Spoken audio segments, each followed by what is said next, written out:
যোৱা ফেচবুক লাইভত মই ৰাইজক প্ৰতিশ্ৰুতি দিছিলোঁ যে জুবিনক ন্যায় দিয়াৰ দায়িত্ব ৰাজ্য চৰকাৰৰ আৰু ৰাজ্য চৰকাৰে সেই দায়িত্ব নিষ্ঠাৰে সৈতে পালন কৰিব আৰু আপোনালোকে দেখিলে ইয়াৰ ভিতৰতে আমি এই ঘটনাৰ লগত জড়িত বুলি সন্দেহ কৰা শ্যামকানু মহন্ত, সিদ্ধাৰ্থ শৰ্মা, শেখৰজ্যোতি ভূঞা, অমৃতপ্ৰভা মহন্ত আটাইকে আমি গ্ৰেপ্তাৰ কৰিলোঁ আৰু 14 দিনৰ বাবে পুলিচৰ ৰিমাণ্ড ল'বলৈ সক্ষম হ'ল।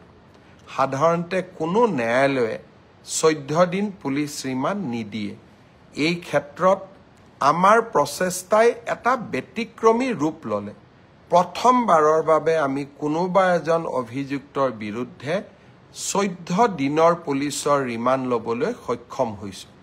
যিসকল অধিবক্তা আছে তেওঁলোকে জানে আদালতে 3 দিন 4 দিন কৰি ৰিমাণ্ড দিয়ে, কিন্তু একেলগে আমি 14 দিনৰ ৰিমাণ্ড ল'বলৈ সক্ষম হ'লোঁ।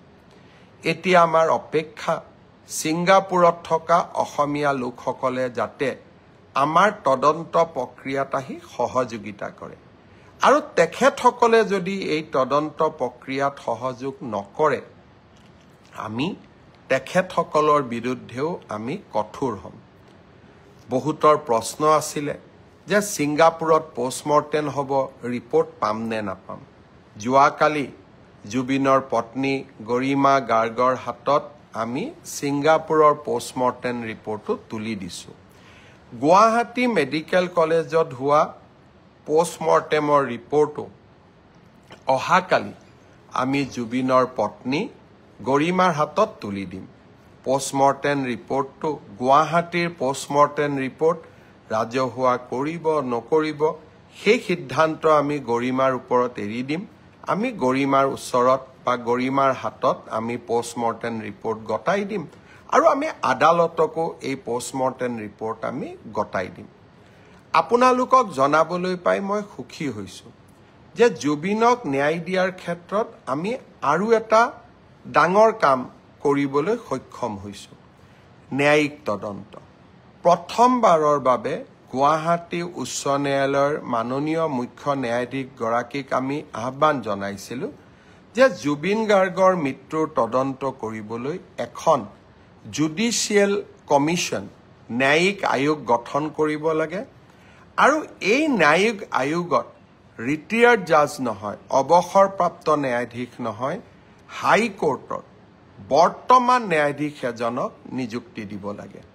আমাৰ অনুৰোধত মাননীয় উচ্চ ন্যায়ালয়ৰ মুখ্য ন্যায়াধীশ ডাঙৰীয়াই এজন বিচাৰপতি জাষ্টিছ সৌমিত্ৰ শইকীয়াক এই আয়োগখনৰ অধ্যক্ষতা কৰিবলৈ অনুমোদন জনাইছে। যিসকল লোকে এই বিষয়ত দৃষ্টি ৰাখে তেওঁলোকে নিজেই জানে যে হাইকোৰ্টৰ চিটিং জাজে জুডিচিয়েল কমিশ্যন হেড কৰা আমাৰ ৰাজ্যত কৰবাত আগত এবাৰ বা দুবাৰ হ'ব পাৰে, কিন্তু ই স্বাভাৱিক নহয়। অহাকালি আমি জাষ্টিছ সৌমিত্ৰ শইকীয়া আয়োগ গঠন কৰিম। মই গুৱাহাটী উচ্চ ন্যায়ালয়ৰ মাননীয় মুখ্য ন্যায়াধীশ ডাঙৰীয়াক ধন্যবাদ জনাইছোঁ। আৰু এতিয়া যিসকলে ইউটিউব, ফেচবুক, টুইটাৰত জুবিনৰ হত্যাৰ বিষয়ে বিভিন্ন তথ্য দাঙি ধৰিছিল, এতিয়া তেওঁলোকৰ দায়িত্ব হ'ব যে তেওঁলোকে এই ন্যায়িক আয়োগৰ সন্মুখলৈ গৈ শপতনামা দাখিল কৰা। কৰবাত ফেচবুকত লাইক, ইনষ্টাগ্ৰামত ফলোৱাৰ গোটাবলৈ জুবিনৰ অনুৰাগী হোৱা আৰু ন্যায়িক আয়োগক এতিয়া গৈ সহযোগিতা কৰা। আমি নিশ্চিতভাৱে সেইসকলৰ প্ৰতি লক্ষ্য ৰাখিম যিসকলে ফেচবুক আৰু ইনষ্টাগ্ৰামত বিভিন্ন কথা ক'লে। এতিয়া তেওঁলোকে ন্যায়িক আয়োগৰ আগত শপতনামা দাখিল কৰাৰ দায়িত্ব পালন কৰিব নে নাই। নাও the ball will be in there court. তেওঁলোকে এতিয়া ইয়াক কেনেকৈ ব্যৱহাৰ কৰে তাৰ পৰাই আমি প্ৰমাণ পাম যে কোন আচলতে কিমান জুবিনৰ অনুৰাগী।